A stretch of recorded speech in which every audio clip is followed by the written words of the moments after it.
बिस्मिल्लाहिर्रहमानिर्रहीम, अस्सलाम वालेकुम। हेल्थ टॉक में मैं हूं आपके साथ आपकी मेज़बान फ़लक कादर। आपको प्रोग्राम में वार्म वेलकम करती हूं। नाज़रीन, जैसे कि आपको पता है कि हमेशा मैंने आपको बीमारियों के बारे में इंफॉर्मेशन देने की कोशिश की है। आज जो मेरा टॉपिक है वो प्रिवेंशन पर है, यानी कि कुछ बीमारियां ऐसी हैं जिनका कोई इलाज नहीं है पर उनको हम प्रिवेंशन के ज़रिए रोक सकते हैं।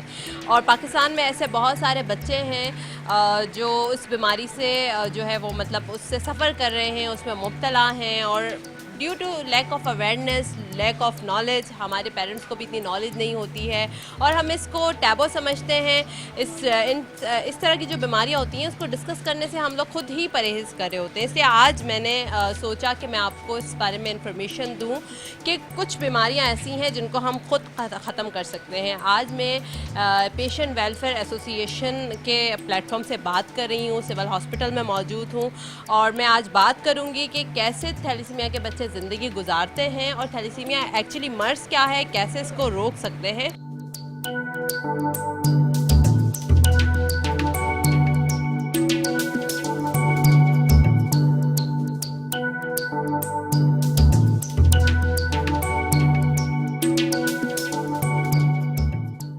जैसे कि मैंने आपको अपने प्रोग्राम के इब्तिदा में बताया कि थैलेसीमिया एक ऐसी बीमारी है जिसकी कोई ट्रीटमेंट नहीं है, पर हम इसको मतलब इसका प्रिवेंशन ही इसका ट्रीटमेंट है। और हम ज़्यादा से ज़्यादा कोशिश ये कर सकते हैं कि थैलेसीमिया के बच्चों को या इसके मरीज़ों की तादाद को कम कर सकें। वो इस तरीके से कर सकते हैं कि हम कुछ टेस्ट होते हैं जो शादी से पहले कुछ जो अज़दवाजी जोड़ा बनने वाला होता है उसके टेस्ट करवा लिए जाएं तो हम थैलेसीमिया की बीमारी को रोक सकते हैं। आज इस मौजू पे बात करने के लिए, जैसे कि मैंने आपको बताया, PWA के प्लेटफॉर्म में मैं मौजूद हूँ। हमारे साथ एक डॉक्टर भी मौजूद हैं जो यहाँ के वॉलंटियरली सपोर्ट भी कर रहे हैं बच्चों को, और इनसे हम थैलेसीमिया के बारे में बात भी करेंगे कि थैलेसीमिया बीमारी क्या है, किस तरह ये प्रिवेंट की जा सकती है, कैसे ये आगे फैलती है। वैसे तो खैर this is not a contagious disease, ये एक जानलेवा बीमारी तो ज़रूर है पर ये फैलती नहीं है, यानी कि ये एक दूसरे से लगती नहीं है, पर एक वालिदैन से बच्चों में यानी वर्टिकल ट्रांसमिशन हो जाता है। आज हमारे साथ इस मौजू पे बात करने के लिए डॉक्टर सैयद हमाद अहमद शाह मौजूद हैं जो जनरल सेक्रेटरी हैं PWA के। अस्सलाम वालेकुम डॉक्टर साहब। वालेकुम अस्सलाम। कैसे हैं आप? अल्हम्दुलिल्लाह। आप कैसे हैं? डॉक्टर साहब, आज जो है हम लोग PWA के प्लेटफॉर्म में मौजूद हैं और आपसे जो है हम बात करेंगे थैलेसीमिया के बारे में।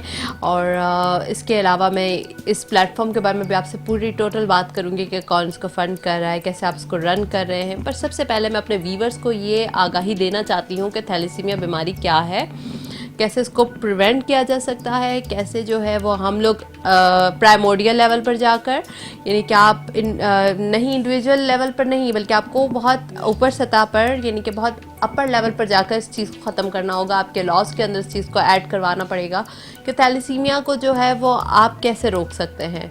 तो बेसिकली फर्स्ट ऑफ ऑल मुझे बताएं कि what is thalassemia, there how many types of thalassemia. Thalassemia एक जेनेटिक बीमारी है जो कि वालिदैन से उनके बच्चों में ट्रांसफ़र होती है। और थैलेसीमिया के दरअसल दो अक़साम की बीमारी है, एक थैलेसीमिया माइनर और थैलेसीमिया मेजर। तो इसमें होता है कि जब थैलेसीमिया अगर माइनर बच्चा होता है तो उसमें जो होती है सर्वाइबिलिटी के चांसेस उसके ज़्यादा होते हैं, और उसको अगर वो थोड़ी बहुत उसकी एक्टिविटी की रिस्ट्रिक्शंस होती हैं और उसके साथ वो अपनी ज़िंदगी आसानी से गुजार सकता है। बहुत कम उसको ब्लड ट्रांसफ्यूजन की ज़रूरत पड़ती है। तो थैलेसीमिया मेजर का जो पेशेंट होता है उसको अपने लाइफ में शुरू से ही, कुछ बच्चों को 2 साल से, कुछ को 1 साल से, कुछ को 3 साल से, वो डिपेंड करता है उनके ऊपर, उनको फिर रेगुलर ब्लड ट्रांसफ्यूजन की ज़रूरत पड़ती है जो आइडियली नॉर्मली मंथ के अंदर 2 दफ़ा उनको 15-15 दिन के ऊपर 15 दिन के अंदर बच्चों को 2 बार खून की ज़रूरत पड़ती है जो उनके सेम ग्रुप के ही लोग होते हैं। अच्छा, इसके अलावा डॉक्टर साहब मुझे ये बताएं कि जो थैलेसीमिया है वो अगर जैसे कि 2 पेरेंट्स हैं जो माइनर हैं तो उनके सारे बच्चों को मुंतकिल हो सकता है या कुछ लिमिटेड? नहीं, कुछ बच्चों को मुंतकिल, ज़रूरी नहीं है कि सारे बच्चों को। जो चांसेस होते हैं वो 25% चांसेस होते हैं कि जब दोनों थैलेसीमिया की शादी होगी तो उसमें 25 to 50% चांस होता है कि उनके बच्चों में थैलेसीमिया आ सकता है। अच्छा, मुझे आप ये बताएं कि जैसे कि अगर मदर प्रेग्नेंट है तो कौन से मंथ में हमें ये मालूम हो सकता है कि इसका बच्चा जो है वो थैलेसीमिया चाइल्ड है या मेजर थैलेसीमिया? फर्स्ट ट्राइमेस्टर के अंदर ही, पहले 3 महीनों के अंदर ही टेस्ट आप करवा सकते हैं, जिससे उनको पता चल सकता है कि अगर हमारे व्यूअर्स अभी प्रोग्राम देख रहे हैं, बहुत सारी ऐसी लेडीज़ भी होंगी जो प्रेगनेंसी के मरहले में होंगी, बहुत सारे ऐसे लोग होते हैं जिन्होंने कभी अपने आप को बॉदर ही नहीं किया हुआ होता है कि वो मेजर या माइनर थैलेसीमिया में, मेजर का तो पता चल जाता है पर माइनर का पता नहीं चलता। बहुत सारे ऐसे लोग मौजूद हैं हमारे साथ भी जो अपनी नॉर्मल ज़िंदगी गुजार रहे होते हैं पर उनको माइनर थैलेसीमिया होता है, यानी कि उनका हीमोग्लोबिन काफ़ी लो रहता है, तो एनेमिक रहते हैं, पर वो बॉदर ही नहीं करते कि उन कभी जाके अपना टेस्ट करवाएं। तो काइंडली जो भी ऐसे लोग हैं जिनको थकावट बहुत ज़्यादा होती है, ब्लड की डेफिशिएंसी हो रही होती है, तो अपना टेस्ट करवा लें।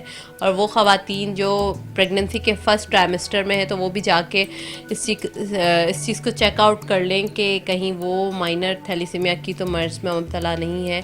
तो डॉक्टर साहब ज़रा ये बताएं मुझे कि जब फर्स्ट ट्राइमेस्टर होता है तो क्या अबॉर्ट हो सकता है वो बेबी? नहीं, अबॉर्शन की तरफ से, क्योंकि पाकिस्तान के लॉज इतनी इजाज़त नहीं देता अबॉर्शन की, तो वो चीज़ आपने जो इसका आइडियल जो एक तरीका है वो यही है कि आप शादी से पहले जो है आप उसकी तैयार कर लें, आप टेस्ट करवा लें, क्योंकि ये चीज़ पाकिस्तान के लॉ में है, बाय लॉ पाकिस्तान के अंदर है कि आपने शादी से पहले कराना है। बट चूँकि ये टॉपिक थोड़ा सा ऐसा टैबू है हमारी सोसाइटी में कि बहुत कम ही लोग होते हैं जो शादी से पहले थैलेसीमिया का टेस्ट करवाते हैं अपना उसमें। बिल्कुल सही बात है कि हम लोग इस चीज़ को हम लोग और चीज़ें ज़रूर देख रहे होते हैं शादी करने से पहले, और चीज़ों को हम बड़ा लाइक खातर ख्वाह ला रहे होते हैं कि मतलब बहुत ऐसी चीज़ें, जहेज़ और ऐसी चीज़ें, पर हम इन चीज़ों पर कभी फोकस नहीं करते कि जो इतनी इम्पॉर्टेंट चीज़ है कि अगर हो गई शादी तो खुदा न ख्वास्त दोनों हस्बैंड एंड वाइफ दोनों माइनर हैं तो उनका बच्चा डेफिनेटली मेजर होने के चांसेस उनके बहुत ज़्यादा, कितने परसेंट चांसेस? 25 to 50% चांसेस होते हैं।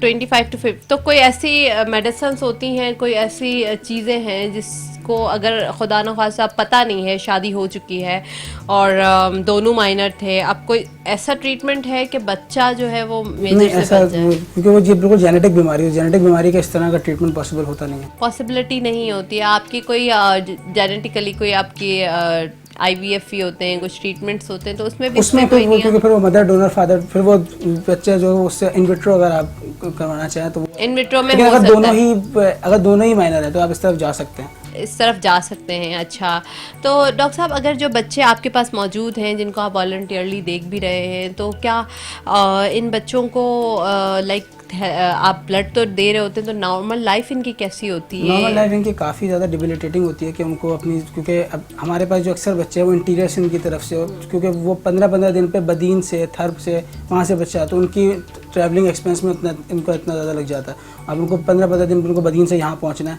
ट्रांसफर करानी है, फिर वापस अपने गाँव बदीन जाना है। अक्सर लोग इस तरह के जो वहाँ इतने दूर दूर से आ रहे हैं, तो उनकी नॉर्मल लाइफ बहुत, क्योंकि वो बहुत ज़्यादा एक्टिविटी नहीं कर सकते, खेल कूद नहीं कर पा रहे होते, थोड़ा सा भी थोड़ी सी सीढ़ियाँ चढ़ने पर उनको जब थकावट शुरू है तो उनको किसी भी ऐसी एक्टिविटी से मना करना होता है कि वो सांस ना फूले, उनकी सांस फूल रही होती है तो फिर वो उसकी चीज़ जो है और ख़तरनाक की तरफ जा सकती है। तो इनका खाना पीना कैसा होना चाहिए? जो थैलेसीमिया के बच्चे होते हैं उनकी डाइट एंड आम लोगों की डाइट क्या सेम होती है? नहीं, थोड़ा सा फ़र्क होना चाहिए। वो ये कि आयरन लो ऐसी डाइट्स लेनी चाहिए जिसमें आयरन कम से कम हो, जिस तरह रेड मीट है वो आप कम से लें, ज़्यादा से ज़्यादा आप जो ग्रीन लीफी वेजिटेबल्स हैं और विटामिन सी रिच फूड जो होते हैं उसकी ज़्यादा हम वो कर रहे होते हैं। आयरन लो होने की क्या वजह है? अच्छा, आयरन क्योंकि इन बच्चों में रेगुलरली ब्लड ट्रांसफ्यूजन लग रही होती है।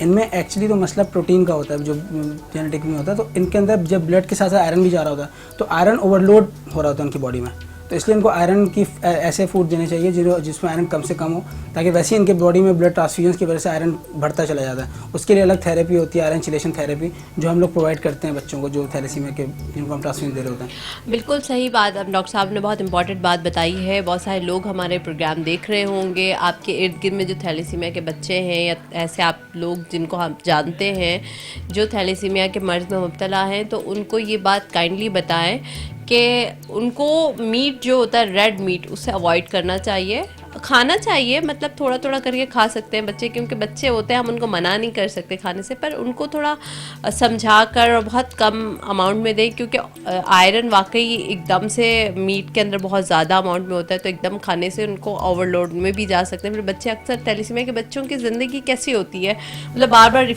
फ्रिक्वेंटली बीमार होते हैं या फिर नहीं, फ्रिक्वेंटली बीमार तो हो रहे होते हैं वो बार बार, और जब भी हमारे पास भी आते हैं क्लिनिक्स में तो हम उनको थैलेसीमिया डे केयर सेंटर में जब हमारे पास आते हैं तो हम उनको उसी जो उनके कभी कभी कभी इन्फेक्शन, क्योंकि आपका इम्यून सिस्टम डाउन हुआ होता है इतनी ज़्यादा ट्रांसफ्यूजन की वजह से भी, तो आपका उनको मुख्तलिफ बीमारियाँ लगती रहती हैं, कभी कभार इन्फेक्शन, कोई बैक्टीरियल वायरल इन्फेक्शन, तो उसमें भी होकर। तो आपने जिस तरह बताया कि they are immuno compromise patients and इनकी जो ज़िंदगी है वो हम लोगों से बहुत ज़्यादा ही तकरीबन समझ लें कि नॉर्मल ज़िंदगी से बहुत चेंज है, तो ऐसे बच्चों को फिर आप मेडिसिन कैसी देते हैं? लाइक हर तरह की दवा क्या हम इनको दे सकते हैं? क्योंकि एंटीबायोटिक्स भी हमें फिर सेलेक्ट करके देनी जी, होगी कि बिल्कुल, वो इफ़ तो द फिर patient is like immuno compromise, secondly is anaemic, third जो है वो मेजर तो हमें थैलेसीमिया ही है, तो और 3-4 और भी अगर उनको डिसऑर्डर्स हैं, तो फिर उनकी मेडिसिन को हम कैसे अच्छा, उनमें एक नॉर्मल तो दे सकते हैं? नहीं, एक तो इनका जो सबसे बड़ी मेडिकेशन इनकी चल रही थी वो आयरन चिलेशन थेरेपी, इस तरह मैंने बताया कि उनका आयरन चिलेट करना होता है बॉडी से, अदरवाइज वो आयरन ओवरलोड के सिम्टम्स बहुत ज़्यादा सीवियर हो जाते हैं। एक तो उनकी वो मेडिसिन उनकी लाइफ लॉन्ग थैलेसीमिया के साथ साथ चल रही है। दूसरा, अगर किसी किस्म का कोई मसला होता है तो फिर आप बच्चे की जो नॉर्मल हम हर पेशेंट में देख रहे होते हैं कि एलर्जी वगैरह किसी मेडिसिन से नहीं है, वो सब देखते हुए बच्चों के हिसाब से उनको प्रिस्क्राइब की जाती है। वो हर बच्चे के अपने सूट करते हैं, अगर किसी को किसी ड्रग से एलर्जी हो तो वो सब चीज़ें देखते हुए प्रिस्क्राइब की जाती है। अच्छा, ठीक है। अच्छा, मुझे आप डॉक्टर साहब ये बताएंगे, हमारे प्रोग्राम अभी देख रहे हैं बहुत सारे लोग, तो ये पैनाडोल जो होती है जो हम हर बच्चे को दे देते हैं, और हम वैसे भी हर कोई ले ही लेता है, वो समझता है कि पैनाडोल सबसे सेफेस्ट ड्रग है, तो क्या हम थैलेसीमिया के बच्चों को दे सकते हैं बुखार की हालत में? नहीं, इस तरह पैनाडोल तो वैसे भी हमारे जितनी ज़्यादा यूज़ होती है उतनी यूज़ वैसे भी नहीं होनी चाहिए कि हर छोटे मोटे सर दर्द में हम पैनाडोल यूज़ कर लेंगे। पैनाडोल काफ़ी एक स्ट्रॉन्ग ड्रग है जो कि उसके साइड एक्शन जो बहुत ज़्यादा होते हैं, तो पैनाडोल अवॉइड करनी चाहिए वैसे बेसिकली, क्योंकि जब भी आपको कोई लाइफ लॉन्ग क्रॉनिक डिजीज़ होती है तो फिर आप डॉक्टर से कंसल्ट किए बगैर कोई भी दवा नहीं सकते, क्योंकि आपको नहीं पता कि वो दवा किस किस्म का वो कर सकती है। तो मेरी एडवाइस ये होगी कि आप अपने जो भी डॉक्टर को दिखाते हैं, आप उनसे कंसल्ट करने के बाद छोटी से छोटी मसले के लिए भी, अगर आपको कोई क्रॉनिक डिजीज़ है जिस तरह थैलेसीमिया या कोई और भी डिजीज़ है, तो आप उनसे कंसल्ट के बाद ही कोई दवा लीजिए।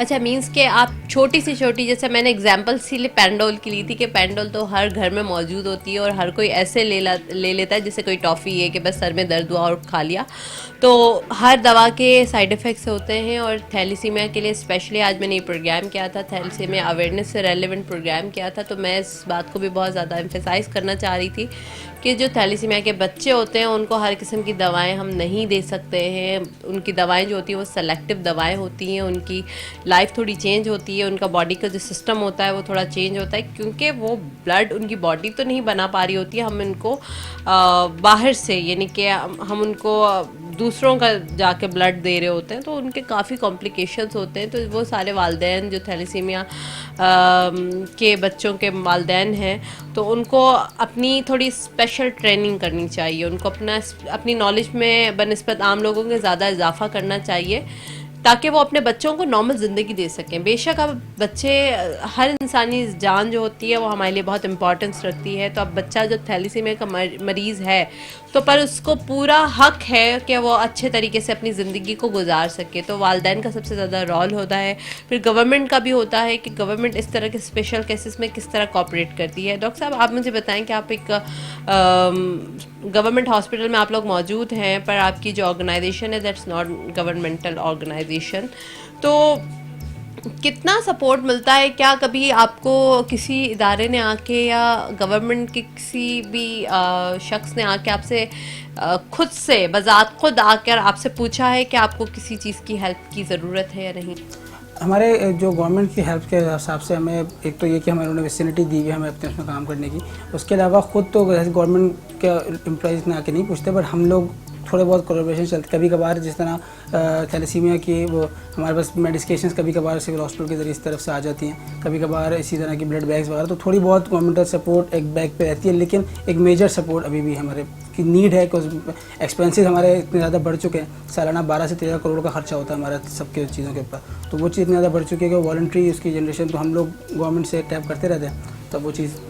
तो गवर्नमेंट कितना हेल्प आउट करती है आपको? अभी तो डायरेक्टली कोई गवर्नमेंट की तरफ से फॉर्म 1 मंथ 2 मंथ कभी कभार कोई मेडिकेशन या ब्लड बैग्स वगैरह आते हैं, अदरवाइज ऐसा कोई फिलैंथ्रोपिस्ट आते हैं। फिलैंथ्रोपिस्ट हमारी बेसिक जो हमारा डोनेशन और ज़कात का है वो हमारे कराची के फिलैंथ्रोपिस्ट ही हैं हमारे, तो वो हमें बहुत हेल्प कर रहे होते हैं। हमारे डोनर्स, हमारा डोनर पूल अल्हम्दुलिल्लाह बहुत बड़ा है। ज़कात कैंपेन हमारी साल के अंदर सबसे बड़ी कैंपेन होती है जिसके अंदर 4 से 5 करोड़ आराम से, इस दफ़ा 6.5 करोड़ रुपये जनरेट हुए थे, क्योंकि इस दफ़ा कोविड की वजह से लोगों ने और ज़्यादा डोनेट भी किया, हालांकि बिजनेस तो डाउन हो रहे थे लोगों के, स्टिल डोनेशन इस दफ़ा बहुत ज़्यादा आई है हमारे पास।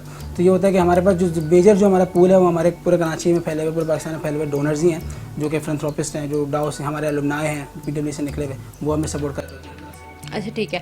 डॉक्टर साहब आप जो हैं वो अभी स्टूडेंट भी हैं और ऑर्गेनाइजेशन में भी हैं, मुझे ज़रा आप इस ऑर्गेनाइजेशन का बताएं जो आप इसको चला रहे हैं, जैसे आप जनरल सेक्रेटरी हैं, तो उसके बारे में बताएं कि कैसे आप लोगों की हेल्प करें बच्चों की। एक्चुअली ये 1979 में PWA का क़याम अमल में आया था, जब वो उस वक्त थैलेसीमिया, उस वक्त ब्लड ड्रग बैंक से हमारी ऑर्गेनाइजेशन बनी थी। हम लोग थैलेसीमिया सिविल हॉस्पिटल के अंदर लोगों को मेडिकेशन प्रोवाइड करते थे, मेडिसिन फ्री ऑफ कॉस्ट देते थे। उसके बाद 1982 में हमारा ब्लड बैंक बना। उस वक्त ये होता था कि प्रोफेशनल ब्लड डोनर्स हुआ करते थे, जो कि पैसे लेके, वैसे एक बंदे को 3 महीने में एक दफ़ा ब्लड देना चाहिए, हेल्दी कोई हेल्दी से हेल्दी पेशेंट भी, वो लोग हफ्ते में 2-2 दफ़ा दे रहे होते थे।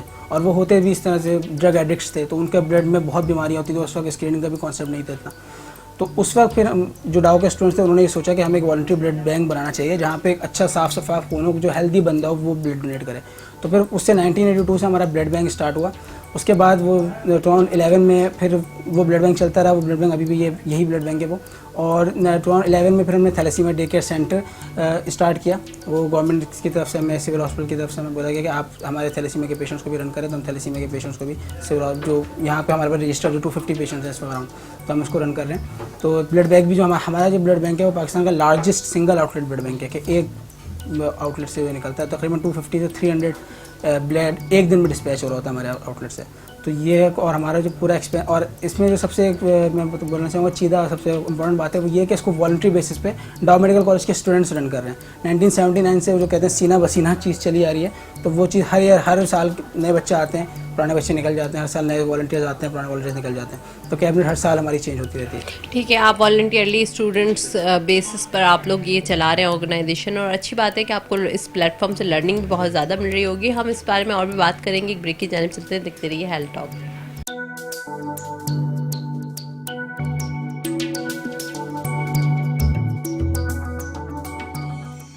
Welcome back after the break. हम मौजूद हैं PWA में और हम बात कर रहे हैं थैलेसीमिया की। इसके अलावा थैलेसीमिया को कैसे रोका जा सकता है और किस तरह थैलेसीमिया के बच्चों की ज़िंदगी होती है।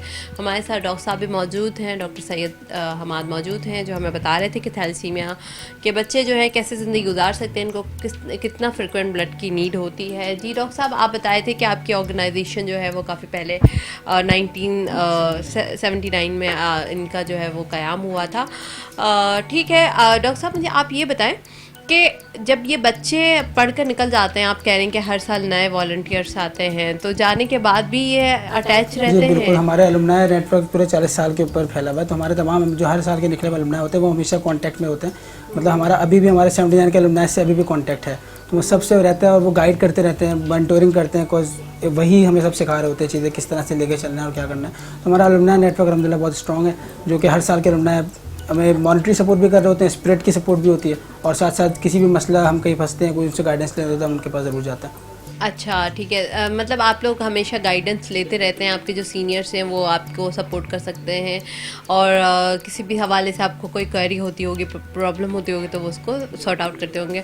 हम अभी ब्लड बैंक की जानिब भी चलते हैं, वहाँ भी देखते हैं कि कैसे सिस्टम चल रहा है, आपको उसके बारे में बताते हैं।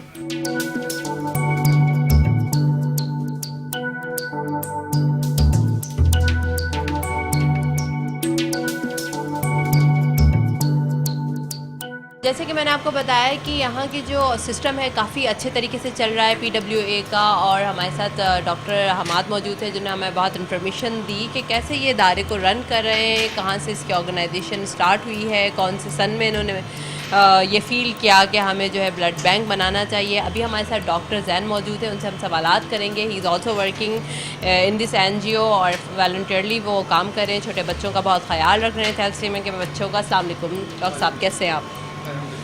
अच्छा डॉक्टर साहब, मुझे आप ये बताएं कि इस ऑर्गेनाइजेशन को आपने, ऑब्वियसली बात है, जब आप डाउ मेडिकल कॉलेज में आपने एडमिशन लिया होगा तभी आपने ज्वाइन किया है, तो कैसा महसूस होता है सबसे पहले कि एक ऐसे बच्चों की हेल्प करना जो अपनी नॉर्मल लाइफ में नहीं है, फिर उनके साथ साथ उनके पेरेंट्स भी वो तकलीफ़ बर्दाश्त कर रहे होते हैं, तो उनका दर्द महसूस करते हुए आपने वॉलंटियरली ज्वाइन किया, या फिर आपको शुरू से ही शौक़ था ऑर्गेनाइजेशंस में काम करने का? देखें, हम लोग जो डॉक्टर्स बनने की ख्वाहिश रखते हैं तो उसका एक बहुत बड़ा आंसर इस बात में भी मौजूद होता है कि हम लोगों की मदद करना चाहते हैं पहले से। लेकिन जब हम यहाँ पे आते हैं तो हमें एक प्लेटफॉर्म बनाया मिला जिसमें हम लोगों की मदद कर सकें। और फिर वो जो ख़ास तौर पे सिर्फ माली हालात से अनप्रिविलेज नहीं है, बल्कि हेल्थ वाइज भी, जिनकी हेल्थ हमेशा से ख़राब रहती है, जैसे थैलेसीमिया के बच्चे हैं, अगर उनकी मदद ना की जाए तो उनके साथ बहुत सारी कॉम्प्लिकेशंस हो सकती हैं। तो ये एक जज्बा होता है जो सीना बसीना ट्रांसफ़र होता है हमारे सीनियर्स से हम में, और फिर जो एक आम हमारी फितरत होती है इंसान के तौर पे दूसरे इंसान की मदद करना। तो इस हवाले से तो डॉक्टर जैन मुझे बताएं कि कितने ब्लड ट्रांसफ्यूज़ होते हैं, ये इस प्रोसेस क्या है, किस तरह होता है, क्योंकि आप ऑर्गेनाइजेशन में काम कर रहे हैं वॉलंटियरली, तो आपको check and balance and statistics जो भी होते हैं, स्टैट्स जो होते हैं, उसमें भी आपको बड़ा देखना पड़ता है इन सब की। जी, हम लोग यहाँ के रीजन के सबसे बड़े ब्लड सप्लायर हैं। जो सिंगल लार्जेस्ट आउटलेट जो है कराची का, वो PWA है। मोर देन 400 हॉस्पिटल्स जो हैं उनका डायरेक्ट लिंकेज है PWA के साथ। तो डेली बेसिस पे हम 200 से ज़ायद ब्लड बैग्स जो है वो डिस्पैच कर देते हैं। 200 से ज़ायद जी। और इसकी और सारी जगहों पर करते हैं या सिर्फ सिविल हॉस्पिटल में? कहीं और भी ब्लड की अगर नीड पड़ रही होती है तो वहाँ पर भी आप डिस्पैच करवा देते हैं? सिविल हॉस्पिटल की जो सिंगल इनपुट है ना ब्लड की, वो सिर्फ PWA है। सिविल हॉस्पिटल को और कहीं से ब्लड नहीं मिलता। ठीक है। लेकिन जो बाकी हॉस्पिटल्स हैं, मैंने बताया इनपुट है ना ब्लड की, वो सिर्फ PWA है। सिविल हॉस्पिटल को और कहीं से ब्लड नहीं मिलता। ठीक है। लेकिन जो बाकी हॉस्पिटल्स हैं, मैंने बताया 400 हॉस्पिटल्स हैं जहाँ जिनको हम ब्लड सप्लाई करते हैं। उसमें क्लिनिक्स हैं, बाकी मेडिकल सेंटर्स वगैरह हैं, छोटे हॉस्पिटल्स हैं, दीगर मेडिकल सेंटर्स वगैरह, तो इन सबको PWA ब्लड सप्लाई। अच्छा, मेरे व्यूवर्स को मैं ये बात बताना चाहूँगी, ये मैसेज कन्वे करना चाहूँगी कि खुदा न ख्वास किसी जब कभी कोई रूड एक्सीडेंट हो जाता है, किसी का कोई प्यारा जिसको ब्लड की ज़रूरत पड़ती है, तो हमें मालूम नहीं होता कौन कौन से ऐसे इदारे हैं पाकिस्तान में, कराची में कौन से ऐसे इदारे मौजूद हैं जहाँ पर हमें ब्लड मिल सकता है। तो PWA is one of the best organisation जो आपको ब्लड सप्लाई कर सकता है। इसके अलावा जो है ग्रुपिंग में बहुत मसला होता है, A, O नेगेटिव आपके डिफरेंट ग्रुप्स होते हैं, इसमें आपको बड़ा मुश्किल होती है मैच करने में कि ब्लड कैसे ट्रांसफ्यूज़ होगा, कहाँ से मिलेगा, और ऑथेंटिक ब्लड का भी बहुत प्रॉब्लम होता है। तो मैं अपने व्यूवर्स के बताना चाहूँगी कि ईज़िली आप यहाँ पर आकर और ब्लड ले सकते हैं। प्रोसीजर क्या होता है आपका? हमारे यहाँ पे जब भी कोई पेशेंट आता है तो नॉर्मली एक्सचेंज बेसिस पे हम उनको ब्लड प्रोवाइड करते हैं कि वो आके जिसका उसको ब्लड चाहिए वो सैंपल दे उसका और वो ब्लड ले जाए। फिर सामने वो अपनी आइडेंटिटी को छोड़ जाए कि जिसमें वो अपना एक वो जो उसने ब्लड लिया है ना उसको पूरा कर सके बाद में आके, तो उसको बोलते हैं एक्सचेंज बेसिस। तो वो इनपुट पे आता है, सैंपल वगैरह देता है, वहाँ से उसकी एंट्री होती है, फिर आके यहाँ पे ब्लीडिंग एरिया में ब्लड ले लिया जाता है और दूसरी जो आउटपुट सेंटर है वहाँ से उसको ब्लड डिस्पैच कर दिया। अच्छा, जैसे डॉक्टर जैन कुछ ब्लड ग्रुप हैं जो बहुत मुश्किल से मिलते हैं, तो आपके यहाँ पर इजीली मिल जाते हैं अगर किसी बंदे को नीड है और नेगेटिव की या कोई ऐसा ब्लड ग्रुप जिसकी डेफिशिएंसी है, तो अब बहुत मुश्किल से मिलते हैं वो ब्लड, तो क्या इजीली यहाँ मिल जाएगा? देखें, आमतौर पे जो नेगेटिव ब्लड ग्रुप्स होते हैं ना वो पॉपुलेशन में ही आपको कम मिलेंगे, तो वो आमतौर पे आपको जितने भी ब्लड सेंटर्स हैं वहाँ पे कम मिलते हैं। लेकिन हम लोग कोशिश यही रखते हैं कि हमारा ब्लड स्टॉक कभी भी कम ना हो, इसलिए हम बार बार इस बात पे बहुत ज़्यादा एम्फेसाइज करते हैं कि आप लोग आगे ब्लड दें, ब्लड डोनेट करें। कोशिश हमेशा हमारी यही होती है। जिनका स्पेशल ग्रुप होता है तो क्या उनको, तो फिर मेरे ख्याल से जिनका स्पेशल ग्रुप है और अल्लाह ताला ने इस नेमत से उनको नवाजा हुआ है, तो खुदा न ख्वास किसी को भी ज़रूरत पड़ सकती है तो ऐसे इदारों की हेल्प करनी चाहिए, ताकि आपके प्यारों में भी किसी की अगर ब्लड की ज़रूरत पड़ रही है उसको, तो आप कभी ऐसा एक्सीडेंट हो गया, कोई हाइपोवॉलेमिक शॉक में चला गया, कोई किसी ट्रॉमा हो गया, तो हम उसको हेल्प कर सकते हैं। ऐसे इदारों का हेल्प करना चाहिए, ऐसे इदारों की मदद करनी चाहिए और ब्लड डोनेशन देना चाहिए ताकि आप भी हेल्दी रहते हैं इस तरह, और दूसरा जो है वो आपकी ऑर्गेनाइजेशंस को भी हेल्प हो जाती हैं। अच्छा, मुझे आप ये बताएं कि बहुत सारे लोग ब्लड देते वक्त बहुत कतराते हैं कि हम क्या ब्लड दे सकते हैं, नहीं दे सकते, तो क्या हर कोई दे सकता है? क्या टर्म्स एंड कंडीशन होते हैं? जी, मैं कैटेगरिकली इस बात को यहाँ पे बता दूँ कि कोई डॉक्टर, कोई मेडिकल सेंटर, कोई साइंटिस्ट इस बात का कायल नहीं है कि ब्लड देने से कोई प्रॉब्लम्स आती हैं। ये एक मिथ है जो फैलाई जाती रही है। इनफैक्ट कुछ स्टडीज़ ये इंडिकेट करती हैं कि आपकी कुछ हार्ट डिजीज़ ऐसी हैं कि जो ब्लड देने से कम हो जाती हैं, उनके चांसेस कम हो जाते हैं अगर आप रेगुलरली ब्लड डोनेट करते हैं। बट डॉक्टर जैन, एक सवाल है कि हर कोई ब्लड नहीं भी दे सकता। उसकी वजह ये होती है कुछ लोग जो होते हैं वो एनेमिक होते हैं, कुछ डाइट्री मॉडिफिकेशन के आदी होते हैं, कुछ नशे में होते हैं, मतलब कुछ एडिक्शन में होते हैं, तो उसकी वजह से उनका ब्लड इतना भी सफिशेंट नहीं होता जो उनकी बॉडी के लिए होता है। तो उसकी टर्म्स एंड कंडीशन बता दें कि ब्लड कौन दे सकता है, हेल्दी पर्सन दे सकता है, वेट कितना होना चाहिए, आपको खुदा ना खास कोई इन्फेक्शस डिजीज़ ऐसी नहीं होनी चाहिए जिस पर हेपेटाइटिस बी या सी है, इस तरह की जो बीमारियाँ होती हैं उसमें भी आप ब्लड नहीं दे सकते। तो एक ऐसा बंदा जो अपने आप को हेल्दी समझता है वही ब्लड दे सकता है। तो आप लोग अगर कहीं ब्लड देने जाते हैं तो वहाँ ज़रूर आपकी सारी स्क्रीनिंग की जाती है, पर इन केस आपकी नॉलेज के लिए आपको पता होना चाहिए कि आप किस वक्त ब्लड दे सकते हैं। हर जो बीमारी के हिसाब से अगर मैं बताऊं तो हर बीमारी का मुख्तलिफ एक डिफरेंट रेट होता है। जैसे अगर कोविड किसी को हुआ है तो 1 महीने तक उसका ब्लड नहीं लिया जा सकता, मलेरिया का 6 महीने का है। तो हर बीमारी का डिफरेंट एक टाइम पीरियड है जिसमें वो ब्लड नहीं लिया जा सकता। वेट जो है और हीमोग्लोबिन जो नॉर्मल रेंज में है तो उसका ब्लड लिया जा सकता है। वेट अबव 50 है तो उसका ब्लड लिया जा सकता है। फीमेल्स मेल्स में ऑलमोस्ट 10 किलोग्राम्स की डिस्क्रिपेंसी होती है जिसमें अलाउ होता है। बाकी जितने भी चीज़ें हैं जिसमें आप जैसे एडिक्ट्स हो गए या कोई मेडिसिन अगर आपने ली हुई है तो वो यहाँ पे आके स्क्रीन करते हैं आपको प्रॉपरली। अगर आपने जैसे एंटी मलेरियल्स वगैरह ली हुई हैं तो आपको 1-2 दिन के लिए ठहरा देते हैं। नाश्ता वगैरह नहीं किया हुआ अगर आपने, या अगर आप बहुत ज़्यादा हैवी लिफ्टिंग वगैरह करते हैं तो उसके लिए आपको मना कर देते हैं कि 1 दिन ना करें। लेकिन आमतौर पे ऐसी कोई कंडीशन नहीं है, बहुत रेयर है या तो ऐसी कंडीशन गर्ल्स का बताइएगा जो लड़कियां, क्योंकि देखिए लड़कियों का पीरियड्स साइकिल भी होती है, इसमें भी उनका ब्लड काफ़ी लॉस हो जाता है, तो क्या वो नॉर्मली ब्लड दे सकती हैं पीरियड्स की कंडीशन में, या वैसे जाके ब्लड दे सकती हैं? कब दे सकती हैं लड़कियां? थोड़ा से एक्सेप्शनल केस। देखिए इसमें 2 पैरामीटर्स हैं। एक तो अगर उनका हीमोग्लोबिन नॉर्मल है तो वो दे सकती हैं, लेकिन अगर वो टाइम उनकी मेंस्ट्रुएशन का चल रहा है तो उस वक्त उनका ब्लड एक्सेप्ट नहीं करते क्योंकि उनकी अपनी सेफ्टी एट रिस्क, अपनी सेफ्टी होती है। और बुखार की सूरत में ब्लड दे सकते हैं?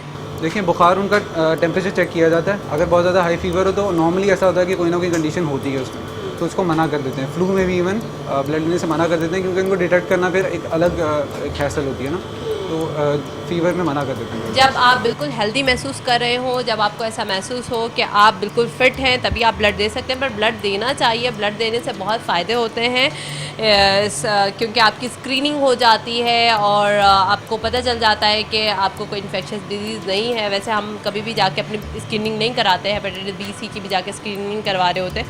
तो जब आप ब्लड देने जाते हैं तो आपको काफ़ी फ़ायदा हो जाता है कि आपकी स्क्रीनिंग हो जाती है। डॉक्टर साहब मुझे बताइएगा क्या फ़ायदे हैं, फिर हम आगे जाएंगे, आगे बात करेंगे। पहले आपके बता दें कि ब्लड डोनेट करने के एक नॉर्मल इंडिविजुअल को क्या फ़ायदे मिलते हैं? जी, जैसे कि मैंने बताया सबसे पहले कि कुछ स्टडीज़ हैं जो इंडिकेट करती हैं कि आपकी हार्ट डिजीज़ का रेट कम हो जाता है अगर आप जितना ब्लड डोनेट करते हैं। फिर ऊपर से ब्लड की एक लाइफ होती है, प्लाज्मा और आरबीसीज़ की लाइफ होती है। जब आप उनको डोनेट करते हैं तो आपकी बॉडी नेचुरली उनको रिप्लेस करती है, you are making new blood. फिर इससे सबसे बड़ा फ़ायदा ये है कि आप जो ब्लड डोनेट कर रहे हैं वो किसी की ज़िंदगी बचाने में काम आ रहा है, तो वो ज़ाया कहीं पे भी नहीं जा रहा है। एक तो ये कि आप रिफ़्रेश फील करेंगे कुछ टाइम बाद, और दूसरा ये कि वो जो ब्लड आपने डोनेट किया है वो किसी की ज़िंदगी बचाने में काम आया, तो एक सदका जारिया हो गया।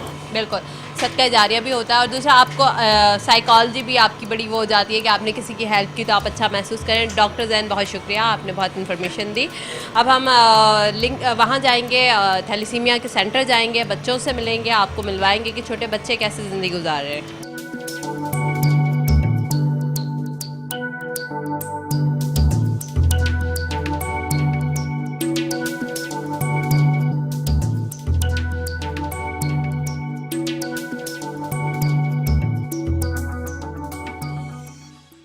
जैसे कि मैंने आपको बताया कि थैलेसीमिया के जो बच्चे होते हैं इनकी ज़िंदगी थोड़ी सी डिफ़िकल्ट होती है, मुश्किल होती है, क्योंकि उनको बार बार ब्लड ट्रांसफ्यूजन हो रहा होता है। आज हम मौजूद हैं सेंटर में और बच्चे भी मौजूद हैं जो जिनको ब्लड ट्रांसफ्यूजन हो रहा है। उनमें से चंद आज से हम बात भी करेंगे और हमारे साथ जो है वो एक यहाँ की जो है मैनेजर भी मौजूद है, सादिया, जो रिसोर्स मैनेजर हैं, उनसे भी बात करेंगे कि कैसे इनको हेल्प आउट कर रही हैं, बच्चों को कैसे वो देख रही हैं। अस्सलाम वालेकुम सादिया, कैसे हैं? कैसे हैं आप? अल्हम्दुलिल्लाह, आप कैसे हैं? अल्हम्दुलिल्लाह ठीक ठाक। सादिया, ये जो बच्चे हैं यहाँ पर, इनको आप देख रहे हैं और आप इनके लिए रिसोर्स मैनेजर के तौर पे काम कर रही हैं, तो क्या मुश्किलात आती हैं? बहुत सारी मुश्किलात आती हैं इसमें। सबसे पहले तो ये है कि 250 बच्चे हमारे पास यहाँ पे रजिस्टर्ड हैं और जो है यहाँ पे सिर्फ 12 बच्चे हैं जो स्पॉन्सरशिप पे हैं। बाकियों को हम सिर्फ मेडिसिन 55 को प्रोवाइड कर रहे होते हैं, लेकिन जो बाकी हैं उनको सिर्फ ब्लड प्रोवाइड कर सकते हैं, मेडिसिन प्रोवाइड नहीं कर सकते।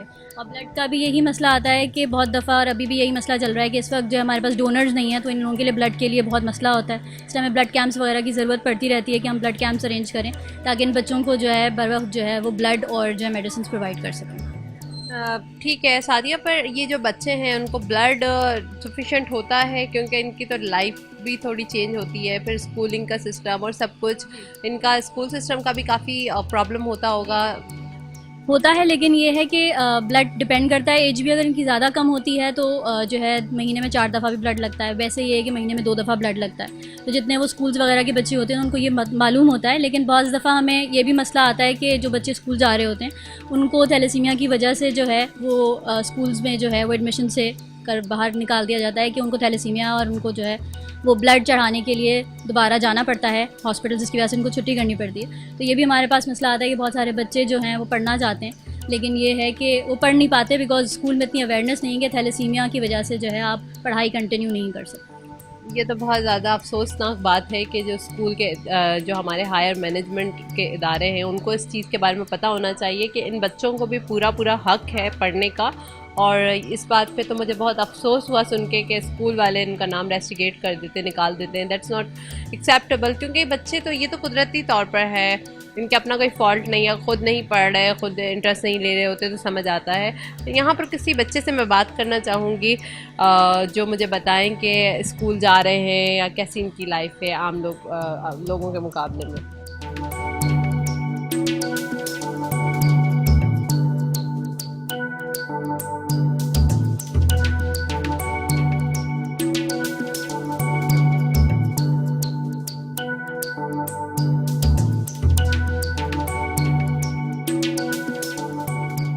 अस्सलाम वालेकुम बेटा। वालेकुम अस्सलाम। कैसी हैं आप? ठीक है। ठीक है। अच्छा बेटा, मुझे आप ये बताओ कि आपका फ़र्स्ट ऑफ़ ऑल नाम क्या है और कौन सी क्लास में पढ़ती हैं? मेरा नाम सना है, मैं 6th क्लास में पढ़ती हूँ। आप 6th क्लास में पढ़ती है। अच्छा, तो बेटा कब से ब्लड चढ़ रहा है आपको? बचपन से। बचपन से, छोटी सी थी तब से आपको ब्लड चढ़ रहा है। और मुझे आप ये बताओ कि क्या डिफ़िकल्टीज़ आती हैं आपको? आपके स्कूल में और भी स्टूडेंट्स होंगे, फ्रेंड्स होंगे, उनकी बनिस्बत आपको क्या ज़्यादा मुश्किल होती है पढ़ने में? पढ़ने में तो मुश्किल तो नहीं होती, वैसे मैथ में मुश्किल होती है थोड़ी सी। अच्छा, मैथमेटिक्स में वो चले, वो तो आपके पसंद की बात होगी ना। वैसे मुझे बताएं कि छुट्टियां कितनी करती हो, कितना ज़्यादा बीमार होती हो आम बच्चों के मुकाबले में? वैसे छुट्टियां तो जब ब्लड लगाने आते हैं वही छुट्टियां होती हैं, इससे अलावा छुट्टियां नहीं होती। उसके अलावा आप अच्छा बड़े होके क्या बनना है? डॉक्टर। अच्छा, डॉक्टर बनना है। फिर डॉक्टर बनकर और सारे थैलेसीमिया के बच्चों का इलाज करेंगे आप? जी नहीं, आपका जज्बा ये होना चाहिए कि डॉक्टर बन के मैं थैलेसीमिया से रेलेवेंट अवेयरनेस दूंगी और थैलेसीमिया के जो मरीज़ हैं या जो मर्ज़ है इसको हम कम करेंगे। पता है ना, इसको हम कम कर सकते हैं। कैसे कम कर सकते हैं? जैसे इलाज करेंगे उनका। नहीं, देखिए, हम अवेयरनेस देंगे, जब लोगों को बताएंगे कि थैलेसीमिया बीमारी आगे कैसे जाती है तो हम इसका जो है वो इसको कम कर सकते हैं, अपने मुल्क से इसको कम कर सकते हैं। थैंक यू सो मच सना, खुश रहो। हमारे साथ सना मौजूद थी जो हमें बताई थी कि कैसे जो है ज़िंदगी गुजारी हैं बनिस्बत आम बच्चों के। उनको थोड़ा ज़्यादा डिफ़िकल्टी होती है स्टडीज़ करने में और छुट्टियां भी बहुत ज़्यादा करी होती हैं, क्योंकि वो जाहिर सी बात है कि जब ब्लड उनको चढ़ता है तो वो आना पड़ता है हॉस्पिटल। उसके बाद भी रिकरेंट इन्फेक्शन भी हो जाते हैं, बीमारियाँ भी होती हैं, तो भी बहुत मसला होता है।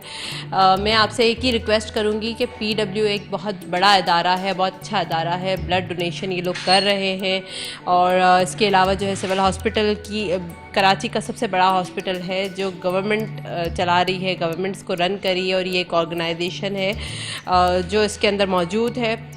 और सबसे ज़्यादा फोकस जो है, इनकी डिफरेंट और भी चैनल्स हैं पर इनका जो सबसे ज़्यादा मेन फोकस्ड है ये थैलेसीमिया के बच्चे हैं। इनकी पर ईयर करोड़ों में इनका फ़ंड जाता है, करोड़ों की इनकी डोनेशन आती है जो फिलैंथ्रोपिस्ट करते हैं, पर कोई परसिस्टेंट अमाउंट में नहीं कर रहा होता या कोई परसिस्टेंटली किसी ने अडॉप्ट नहीं किया हुआ, बस जिसका दिल चाहता है वो आते हैं और ज़कात देते हैं। तो मैं आपसे यही रिक्वेस्ट करूँगी कि ये बच्चे, ये इदारा, ये सब जो है वो हमारे मुल्क के ही हैं।